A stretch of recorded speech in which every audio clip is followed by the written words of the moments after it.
देखो, आज से हम लोग बायोलॉजी में पढ़ेंगे पाचन तंत्र के बारे में। किसके बारे में पढ़ेंगे? पाचन तंत्र। पाचन तंत्र क्या होता है इसके बारे में समझते हैं। तो बिल्कुल देखो, जब कोई भी व्यक्ति या कोई जीव या जंतु कोई भी क्या करता है, भोजन को सबसे पहले ग्रहण करता है। उससे बगैर उसको क्या पेट में जाने के पश्चात वो भोजन जो है पाचन होता है। उससे जो आवश्यक चीज़ें हैं जो हमारे अंग के निर्माण के लिए जरूरी हैं, वो क्या है हमारे अंगों को पहुंचा दी जाती हैं। कैसे है वो आपको आगे बताइए। इसके बाद अपशिष्ट पदार्थ जो है वो बाहर हो जाते हैं। बात समझ पा रहे हो कि नहीं? क्लियर? तो इसी तरीके से हम लोग यहाँ पर समझेंगे मानव के पाचन तंत्र के बारे में, क्योंकि हमें मेन रूप से उन्हीं का समझना है। ठीक है, तो मानव का पाचन तंत्र क्या होता है, तो सबसे पहले हमने आपको क्या बताया, पाचन तंत्र है क्या। तो जौन अंग, हमारे शरीर के जितने अंग पाचन में सहायता करते हैं, भोजन के पाचन में सहायता करते हैं, उन सभी अंगों को अगर मिला करके जब हम पढ़ेंगे तो इस पूरे तंत्र को हम क्या कहते हैं? पाचन तंत्र। मेरी बात समझ पाए? हमने क्या बताया, मानव शरीर के जितने अंग, मानव शरीर के या किसी भी जीव जंतु की अगर हम बात करते हैं, मानव शरीर के जितने अंग भोजन के पाचन में सहायता प्रदान करते हैं, उन सभी अंगों के मिला करके जब उनका अध्ययन करेंगे तो उसे हम क्या कहेंगे? पाचन तंत्र। मिला करके उनको क्या कहते हैं? पाचन तंत्र। बात समझ पाए? क्लियर? तो पाचन तंत्र आपको समझ में आया होगा। अब कितने अंग जो होते हैं भोजन के निर्माण में सहायता करते हैं वो अभी आपको डिटेल से हम आपको बताएंगे। लेकिन सबसे पहले आपको ये समझना है, जैसे हमने आपको बताया कि जो तुम्हारा जैसे कोशिका होता है, कोशिका के अध्ययन को क्या कहते हैं? साइटोलॉजी। क्या कहते हैं? साइटोलॉजी। उसी तरीके से अगर हम पाचन के अध्ययन, इसके अध्ययन को कहेंगे, किसके अध्ययन को कहेंगे? सॉरी, दांत। अच्छा, वो आगे पढ़ेंगे, दांत अभी आगे बताएंगे। तो यहाँ तक आपको समझ में आया कि नहीं? भोजन, वैसे अंग जो भोजन को पचाने में सहायता करते हैं क्या कहलाते हैं? क्या कहलाते हैं? पाचन तंत्र। तो पाचन तंत्र को दो भागों में बांट के पढ़ेंगे। कितने भागों में बांट करेंगे? दो भागों में। सबसे पहला भाग जो है आहार नाल, दूसरा जो होता है उसको ग्रंथियां कहते हैं। ठीक है, पाचन ग्रंथियां कहते हैं। पहले आहार नाल और दूसरा पाचन ग्रंथि। आहार नाल और पाचन ग्रंथियां। तो आहार नाल और आहार नाल को अंग्रेजी में कहते हैं एलिमेंट्री कैनल। क्या कहते हैं?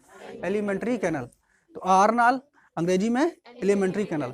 और उसके अलावा पाचन ग्रंथियां, तो इसको कहते हैं डाइजेस्टिव ग्लैंड। ग्लैंड माने होता है ग्रंथियां। ठीक है, समझ पाए? क्लियर? तो नाल को कैनल शब्द आया, जो चीज लंबी हो उसको कह देते हैं नाल। ठीक है, तो आहार नाल और पाचन से संबंधित ग्रंथियां। पाचन से संबंधित ग्रंथियां। तो हमारे मेन रूप से पाचन तंत्र को कितने भागों में बांट के पढ़ेंगे? दो ही। कौन कौन सा? आहार नाल, दूसरा पाचन से संबंधित ग्रंथियां। आहार नाल और पाचन से संबंधित ग्रंथियां। तो सबसे पहले देखो, अब हम लोग पहले पढ़ेंगे आहार नाल। तो आहार नाल के बारे में हम लोग समझते हैं सबसे पहले। तो देखो, सबसे पहले भोजन क्या किया जाता है? सबसे पहले भोजन जो है उसको तोड़ ताड़ के अपना मुंह में रखते हैं। अब जब मुंह में रखोगे, ठीक, तो फिर क्या दांत वात उसको तोड़ने फोड़ने का काम करते हैं। लार वार मिक्स हो जाती है उसमें। मिक्सने के बाद जो भोजन है वो हमारा कहा जाएगा इधर। ये जो नली है इसको कहते हैं ग्रास नली। क्या कहते हैं इसको? ग्रास नली। ग्रास नली जैसे जब भोजन में, देखो भोजन को पहले तोड़ ताड़ दिया भाई। पहले भोजन बड़े बड़े टुकड़ों में होता है कि नहीं? रोटी कितनी बड़ी होती है, उसको हमने तोड़ा, हाथों से तोड़ा, और तोड़ने के बाद मुंह में पहुंचाया। अब मुंह में पहुंचाने के बाद दांत है, दांत का कर मार उसको रौंद डालते हैं, रगड़ रगड़ के एकदम एकदम महीन महीन कर देते हैं। और जब महीन महीन हो जाता है तब फिर क्या होता है, जो लार ग्रंथियां हमारे मुंह में है, वो लार ग्रंथियां क्या करती हैं? लार मिला देती है, मिक्स कर देती हैं। अब भोजन कैसा होता है? चिपचिपा। क्यों चिपचिपा? क्योंकि सूखा भोजन जाएगा तो यहाँ जो तुम्हारी ग्रंथि है, ये सॉरी, ये ग्रास नली है, यहाँ से भोजन नीचे जाने में दिक्कत होगी। क्या दिक्कत होगी? कि भोजन यहाँ से जाएगा तो कुचेगा भोजन वगैरह है। तो इसलिए लार ग्रंथियां क्या करती हैं? उसको मिक्स कर देती हैं। लार ग्रंथियां पाचन में भी सहायता करती हैं, वो आगे आपको बताएंगे। तो जो लार है मिक्स हो गई, अब भोजन धीरे से सिरक करके यहाँ से और जाएगा सीधे नीचे नीचे, यहाँ पे जाएगा, यहाँ पे हमारा पेट, जिसको हम कहते हैं अमाशय। क्या कहते हैं? अमाशय। अमाशय में भोजन सबसे ज्यादा समय तक रहता है। कहाँ रहता है? अमाशय में। अमाशय में भोजन रहता है। तो सबसे पहले देखो, आहार नाल का सबसे पहला अंग कौन हो गया? सबसे पहले मुख। मुख ही आ जाएगा। इसको कहते हैं मुख गुहा। क्या कहते हैं? मुख गुहा। अंग्रेजी में बक्कल कैविटी। क्या कहते हैं? Buccal cavity. मुख गुहा के अंतर्गत क्या आएगा वो आगे आपको बताएंगे। तो सबसे पहले मुख गुहा। मुख गुहा से भोजन जाएगा ग्रास नली। क्या कहते हैं? ग्रास नली। ग्रास नली के बाद भोजन और नीचे जाएगा, तो नीचे जाएगा तो किस में जाएगा? अमाशय में। किस में जाएगा? अमाशय में। अमाशय के बाद भोजन जो होता है नीचे और होता है, दो प्रकार की आंतें होती है, एक छोटी आंत होती है, एक बड़ी आंत। कौन आंत होती है? छोटी आंत, बड़ी आंत। तो सबसे पहले मुख गुहा में जाएगा, फिर किस में जाएगा? ग्रास नली में जाएगा, फिर किस में जाएगा? अमाशय में जाएगा। अमाशय के बाद जो भोजन है वो हमारा जाता है छोटी आंत में। किस में जाता है? छोटी आंत। किस में जाता है? छोटी आंत। और छोटी आंत के बाद जो भोजन होता है वो बड़ी आंत में जाता है। अभी आपको दिखाएंगे कैसी होती है। फिर बड़ी आंत में, अब बड़ी आंत के बाद जो है भोजन वगैरह पच वगैरह जो यहाँ से जाता है, और सब उसके जो मेन पार्ट होते हैं जो हमारे शरीर के लिए जरूरी है वो सब निकाल लिए जाते हैं। अब भोजन का अवशिष्ट बचता है जो कि एकत्र कहाँ रहता है? गुदा में एकत्र रहता है। ठीक है, और फिर इसके बाद इसको बाहर मल के रूप में बाहर निकाल दिया जाता है। तो सबसे पहले भोजन का मतलब हमने आपको बताया आहार नाल के कौन कौन अंग होंगे। आहार नाल के कौन कौन अंग होंगे? सबसे पहले मुख गुहा। सबसे पहले मुख गुहा। मुख गुहा के बाद ग्रस नली। मुख गुहा के बाद ग्रास नली। ग्रास नली के बाद अमाशय। अमाशय के बाद छोटी आंत, फिर बड़ी आंत, फिर गुदा। ठीक है, अंग्रेजी में याद करते हैं। तो सबसे पहले अंग्रेजी में अगर याद करेंगे तो इसको क्या कहते हैं, देखो सबसे पहले बक्कल कैविटी, बक्कल कैविटी के बाद ग्रसनी इसको अंग्रेजी में, और फिर इसके बाद क्या आ जाएगा, अमाशय को अंग्रेजी में क्या कहते हैं, स्टमक, पेट हो जाएगा, तो पेट में जाएगा। फिर छोटी आंत, तो छोटी आंत को कहते हैं स्मॉल इंटेस्टाइन, क्या कहते हैं, स्मॉल इंटेस्टाइन। अब फिर बड़ी आंत में जाएगा तो बड़ी आंत को कहते हैं लार्ज इंटेस्टाइन, क्या कहते हैं, लार्ज इंटेस्टाइन। और गुदा को कहते हैं एनस, क्या कहते हैं, एनस। बात समझ में आए? तो ये आपको समझ में आया आहारनाल। तो आहारनाल में कौन कौन होते हैं ये आपको समझ में आ गया होगा। आपको इसका एक चित्र थोड़ा सा दिखाते हैं तब आपको क्लियर हो जाएगा। ठीक,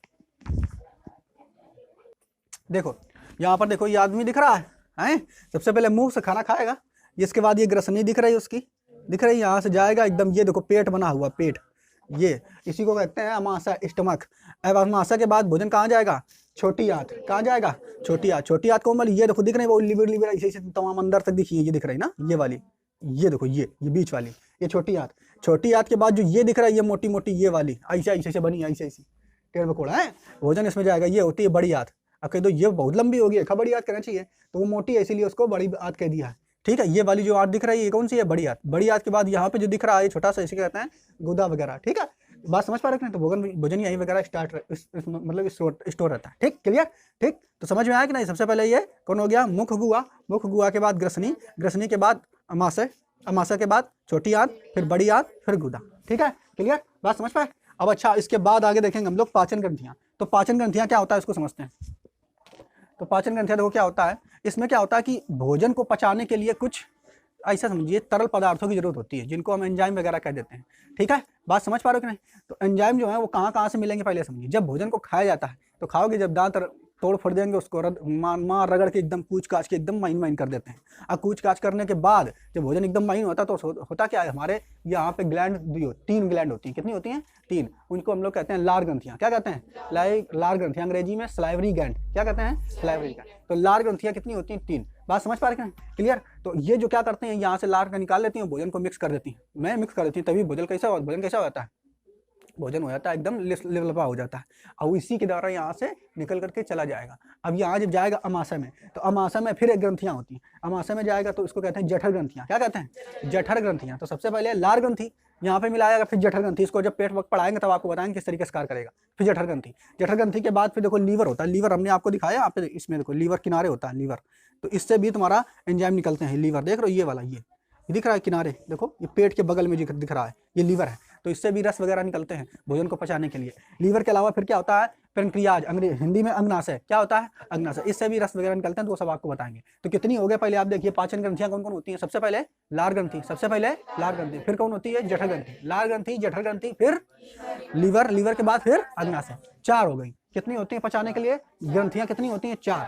कौन कौन सी, लार ग्रंथि, जठर ग्रंथि, फिर लीवर और अग्नाशय। लार ग्रंथि, जठर ग्रंथि, लीवर, अग्नाशय। जो अग्नाशय होता है वो तुम्हारा यही जो पेट है, ये छोटी आंत बड़ी आंत तो पेट के बगल में यहीं पे बना होता है, यहाँ पे इसमें नहीं बनाया गया। ठीक है, क्लियर? हम आपको इसको बाद में चित्र दिखाएंगे जब आपको ये पढ़ाएंगे। तो कितनी हो गई, 4। सबसे पहले आपको पाचन आहारनाल में हमने आपको बता दिया, आहारनाल में कौन कौन अंग हो गए। आहारनाल में सबसे पहले आ जाएगा मुख गुहा, मुख गुहा के बाद फिर क्या आएगा, ग्रास नली, ग्रास नली के बाद फिर सीधा अमाशय, अमाशय के बाद छोटी आंत, छोटी आंत के बाद बड़ी आंत, बड़ी आंत के बाद गुदा। ठीक, अब इसके बाद हम लोग पाचन की बात करेंगे, पाचन ग्रंथियों की बात करेंगे। तो कौन कौन ग्रंथियां हो गई, सबसे पहले लार ग्रंथि। कौन होती है, लार ग्रंथि। लार ग्रंथि के बाद पेट में जठर ग्रंथि। पेट में कौन होती है, जठर ग्रंथि। पेट ग्रंथि के पास इधर लीवर है, लीवर से वो अपना रस निकालता है, कौन कौन निकालते हैं वो आपको आगे बताएंगे। इसके बाद पेंक्रियाज वो होता है, ठीक है, पेंक्रियाज जो है वो भी अपना रस निकालता है। तो ये याद हो गया कि नहीं, क्लियर? अब हम सबसे पहले चलेंगे, सबसे पहले बक्कल कैविटी के पास चलेंगे, इसको डिटेल से अध्ययन करेंगे। बक्कल कैविटी के बाद फिर ग्रसनी में चलेंगे, ग्रसनी के बाद फिर हम अमाशय में चलेंगे, अमाशय के बाद छोटी आंत पढ़ेंगे, फिर बड़ी आंत पढ़ेंगे, फिर गुदा वगैरह पढ़ेंगे, ये सब चीजें पढ़ेंगे और हमारा क्या हो जाएगा, पाचन तंत्र खत्म। बात समझ पाए, क्लियर? तो देखो आप समझते हैं, सबसे पहले हम लोग क्या पढ़ते हैं बच्चा, सबसे पहले हम लोग पढ़ते हैं बक्कल कैविटी, मुख गुहा। ठीक है, चलो अच्छा देखो, तो सबसे पहले कौन सा है, हम लोग पढ़ेंगे बक्कल कैविटी। तो बक्कल कैविटी में सबसे ज्यादा हम लोग यहाँ पर आपको बताएंगे कि बक्कल कैविटी में क्या आएगा। सबसे पहले तो बक्कल कैविटी में देखो एक खाली जगह होती है, ये मुंह पूरा का देखो पूरा खाली होता है कि नहीं। बक्कल कैविटी मुख गुहा, मुख गुहा का मतलब होता है खाली जगह, एकदम खाली जगह। तो मुख जब खुली हो तो बहुत सारी खाली जगह मिलती है कि नहीं, तो बक्कल कैविटी उसे कह देते हैं। मुख गुहा में कौन कौन आएगा, तो सबसे पहले देखो जीभ आएगी कि नहीं, दांत आएंगे। इसके अलावा लार ग्रंथियां आती हैं, क्या आती हैं, लार ग्रंथि। तो मुख गुहा में कितने लोग आते हैं, 3 लोग। कौन कौन आता है, सबसे पहले दांत, जीभ और लार ग्रंथियां। तो दांत, जीभ और लार ग्रंथि। तो जीभ होता है ये पचाने वचाने का कार्य नहीं करता, ये स्वाद लेने का केवल कार्य करता है। जीभ का कार्य क्या है? केवल स्वाद लेना। किसी भी भोजन को वो जो टेस्टीपन होता है कि कौन भोजन किस तरीके का लग रहा है, वो कार्य किसका है? जीभ का।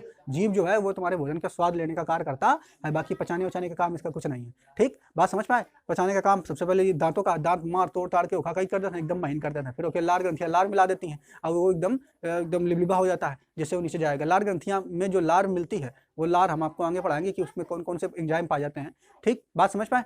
तो अब वो क्या करते हैं, जो लार ग्रंथियां मिला देती हैं लार, तो वो क्या करते हैं, वो भी भोजन को पचाने में सहायक होते हैं। तो आगे हम आप लोगों को पढ़ाएंगे जब लार ग्रंथियां डिटेल में पढ़ाएंगे। तो सबसे पहले हमने आपको बताया बक्कल कैविटी में कितने लोग? 3 लोग। सबसे पहले कौन? दांत। दूसरा कौन हो गया? जीभ। तीसरा कौन हो गया? लार ग्रंथियां। तो सबसे पहले दांत पढ़ेंगे। दांत, अब हम दांत हम लोग समझेंगे। तो दांतों का अध्ययन करने जा रहे हैं, तो अंग्रेजी में दांतों के अध्ययन को कहते हैं ओडोंटोलॉजी। क्या कहते हैं? ओडोंटोलॉजी। दांतों का अध्ययन ओडोंटोलॉजी। दांतों का अध्ययन ओडोंटोलॉजी। दांतों का अध्ययन ओडोंटोलॉजी। तो सबसे पहले हम लोग पढ़ेंगे ओडोंटोलॉजी के बारे में। ठीक है, ठीक है। हड्डियों का अध्ययन क्या कहलाता था? हड्डियों का अध्ययन ऑस्टियोलॉजी। हड्डियों का अध्ययन ऑस्टियोलॉजी। कोशिका का अध्ययन साइटोलॉजी। दांतों का अध्ययन ओडोंटोलॉजी।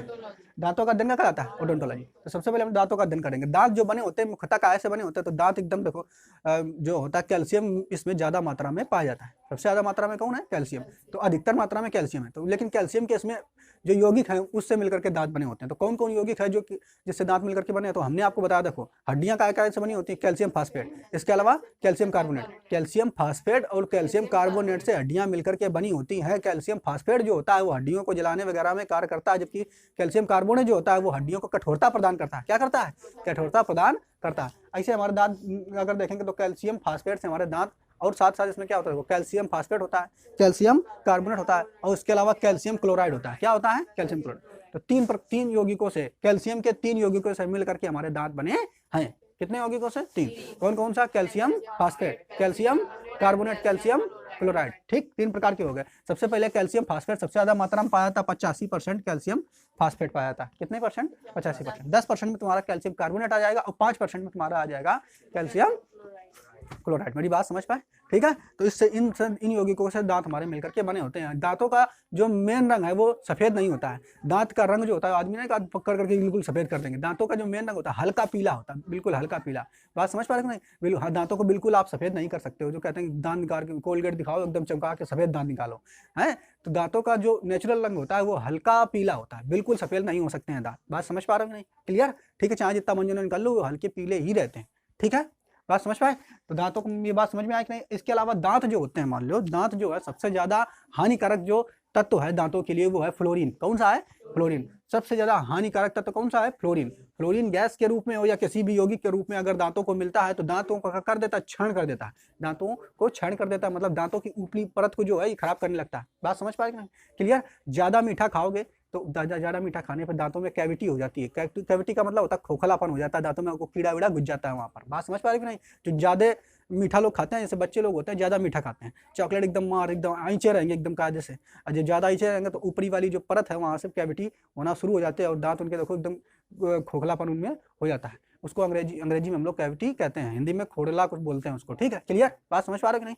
तो कौन सा यौगिक सबसे ज्यादा खराब करता है दांतों को? क्षरण करने का काम करता है फ्लोरीन। कौन सा? फ्लोरीन। जो तुम्हारी काली वाली कोल्ड ड्रिंक होती है कोको कोला है, उसमें फ्लोरीन गैस ज्यादा मात्रा में पाई जाती है। बात समझ पा रहे कि नहीं? ज्यादा दिनों तक अगर तुम काली वाली कोल्ड ड्रिंक में अपना एक दांत निकाल के रख दो, मान लो 1 साल तक, तो तुम्हारा दांत धीरे धीरे एकदम क्षरण हो जाएगा। बात समझ पा रहे कि नहीं? ये एक्सपेरिमेंट किया गया था। ठीक, तो कोल्ड ड्रिंक जो होती है काली वाली, कोको कोला, पेप्सी वगैरह, ये वाली कोल्ड ड्रिंक्स हानिकारक होती हैं दांतों के लिए भी। इसके अलावा जौन भी यौगिक आप खाओगे, पदार्थ जिसमें खाते हो जिसमें फ्लोरीन की मात्रा ज्यादा हो, है, वो गैस के रूप में हो या अन्य चीजों के रूप में हो, तो क्या होता है भाई? वो हमारे दांतों के लिए हानिकारक है। बात समझ पाए? तो कोल्ड ड्रिंक जो है हमारे दांतों के लिए हानिकारक है। कौन वाली? काली वाली विशेषकर। ठीक है, तो ज्यादा कोल्ड ड्रिंक पियोगे तो दांतों में नुकसान हो सकता है। क्लियर? तो ये बात समझ में आई कि नहीं? कोल्ड ड्रिंक वाला।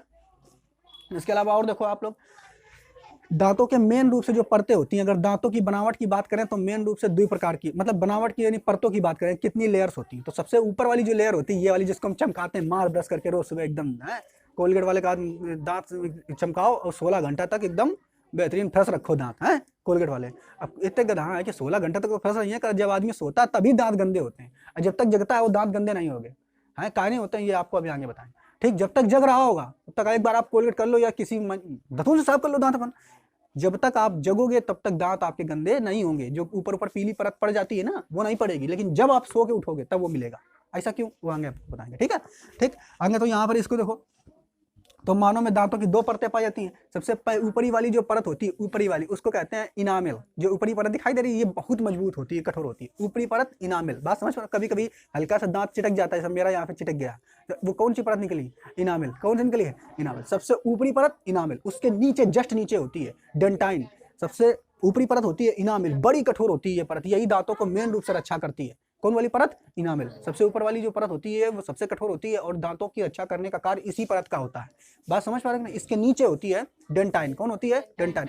ये बड़ी मुलायम होती है, डेंटाइन जो होती है बड़ी मुलायम होती है। अगर किसी तरीके से इनामेल क्षतिग्रस्त हो गया, इनामेल किसी तरीके से क्षतिग्रस्त हो गया, तो क्या डेंटाइन को खत्म करने में ज्यादा टाइम नहीं लगेगा। तभी देखो जब दांतों में कीड़ा वगैरह लग जाता है तो क्या इनामेल तो तोड़ ही लेता है, किसी तरीके से टूट टाट गया, मान लो खर्चा हो गया। इनामेल के बाद जब डेंटाइन में अंदर घुसेगा, जा करके वह खाना शुरू करेगा अंदर अंदर, ला बढ़िया बढ़िया है। अब खा खा करके दांत को अंदर अंदर खोखला कर देता है, क्योंकि डेंटाइन इतनी मजबूत होती नहीं है, जा करके एकदम अंदर अंदर अंदर खोखला करेगा। दांत देखो ऐसे निकालो, कुछ लोगों का जिसको दांत का प्रॉब्लम होती है दिखाओ, तो उसमें देखो तो दांत का दर्द कर रहा है बहुत, इसका दर्द कर रहा है, क्योंकि डेंटाइन है। डेंटाइन के नीचे होता है चैम्बर। डेंटाइन के नीचे क्या होता है, चैम्बर। चैम्बर में दांतों में जो ब्लड वगैरह सर्कुलेशन है वो पहुंचता रहता है नसों के द्वारा, ठीक है। बात समझ पाए। तो सबसे ऊपरी परत इनामेल, सबसे ऊपरी परत इनामेल, बड़ी मजबूत कठोर दांतों की रक्षा करने के लिए यही परत आवश्यक है। उसके नीचे कौन होगी, डेंटाइन। उसके नीचे कौन होगी, डेंटाइन। ये मुलायम परत होती है और ये इनामेल से कम कठोर होती है, ये कमजोर होती है। बात समझ पाए। उसके नीचे क्या होता है, चैम्बर। चैम्बर में मांसपेशियां वगैरह रहती हैं और वहीं पर क्या नसें पहुंचती है जो रक्त का प्रवाह वहां पर करती हैं। मेरी बात समझ पाए। तो अगर मान लो किसी दांतों का ये वाला कीड़ा वगैरह लग जाता है तो ऊपर वाली परत तो नष्ट कर लिया, दांतों की अगर ऊपर वाली परत नष्ट हो गई, जिसको हम क्या कहते हैं, इनामेल। इनामेल खराब, तो नीचे जाकर कीड़ा घुस जाएगा दंतवा में है, और घुस के जा करके जो कौन वाली परत है, डेंटाइन। डेंटाइन में जाके अंदर अंदर बैठ जाइए, क्या आता बढ़िया नाश्ता है, खाओ। और धीरे धीरे खाना शुरू करेगा, और खा खा के अंदर अंदर अंदर अंदर क्या करेगा, वो दांतों को खोखला कर देगा। और दांत इधर जब देखा किरवा घुजिए, बड़ा दर्द करिए, चिल्लाइए, अरे ये बहुत दर्द कर रहा हो दांत। अब भैया वो नीचे जाकर के क्या खा रहा हो, डेंटाइन का खा रहा हो। डेंटाइन के बाद मांसपेशियां अगर मिल गई चैम्बर वाली, वो खाइए शुरू करिए, तो फिर वो बड़ा दर्द करिए, दाढ़ का निकलवा करके ही फेंक दे। तो आदमी फिर क्या करता है, उस दाढ़ का निकलवा करके फेंक देता है। बात समझ पाए। और दांत नीचे जाकर के जुड़े होते हैं मसूड़े से। किससे जुड़े रहते हैं, मसूड़े से। मसूड़े जो है बड़ा अहम योगदान करते हैं दांतों को मजबूत रखने के लिए। मेरी बात समझ पा रहे कि नहीं, क्लियर। तो यहाँ तक समझ पाए। तो दांतों के प्रकार अब लोग यहाँ पर हमने आपको बता दिया।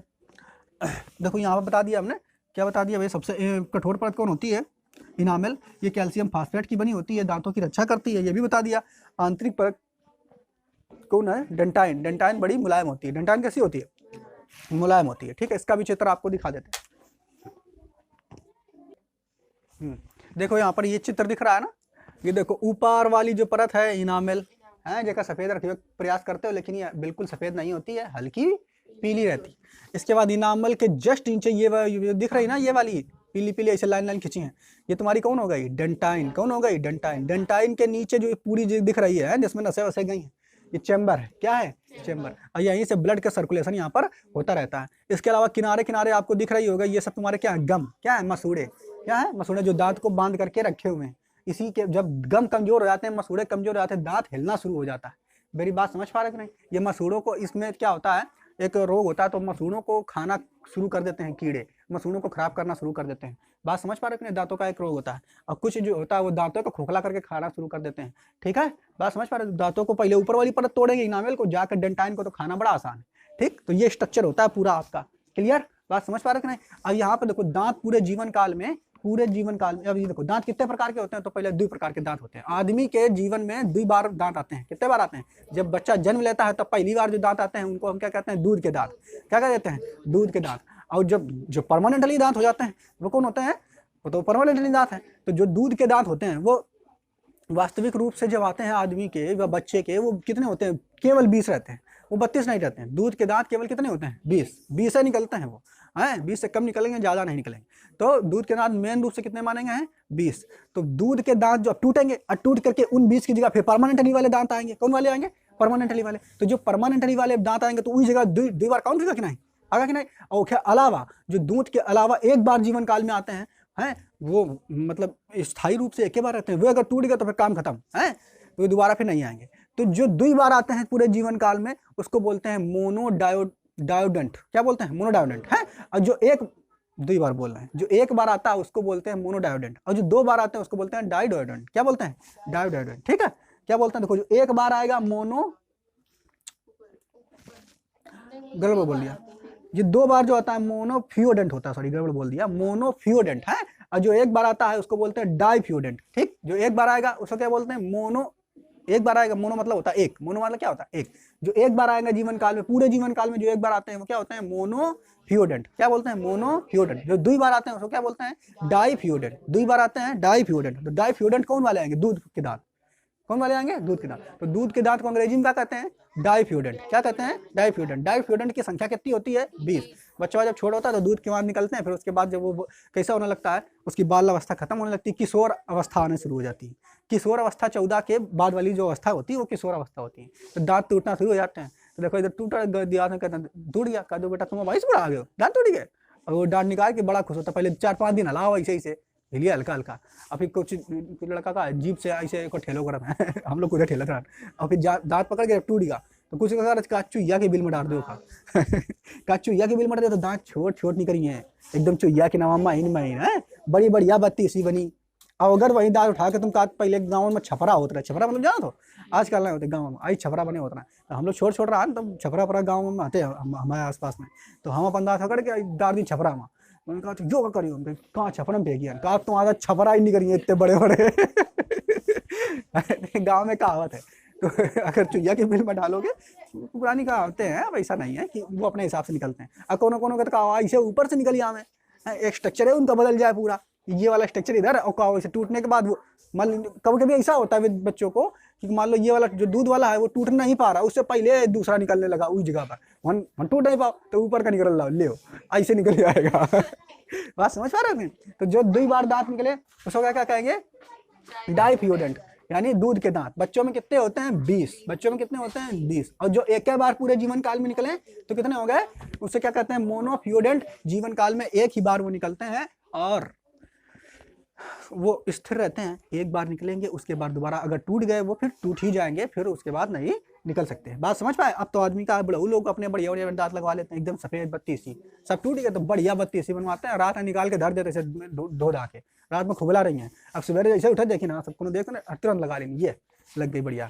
अब फिर निकल तुम दिखियो चाचा, क्योंकि हाँ जहाँ दांत दिखाएं तुम इतने बढ़िया दांत, अब बढ़िया दांत उनके ना आई है, तो सब गिर चुके हैं, अब ये दांत लगाए बत्ती सी एकदम सफेद वाली समझ रहे हो कि नहीं? ठीक, तो ये आपको समझ में आया कि नहीं? अब आपसे पूछेगा कि पूरे जीवन काल में आदमी के कितने दांत निकलते हैं, तो पूरे जीवन काल में आदमी के 52 दांत निकलते हैं। कितने निकलते हैं? 52। कितने होते हैं? 52। आगे आप आपको बताएंगे जो एक वयस्क व्यक्ति होता है उसके दांत जो होते हैं 32 होते हैं, तुम लोगों में 32 नहीं होंगे।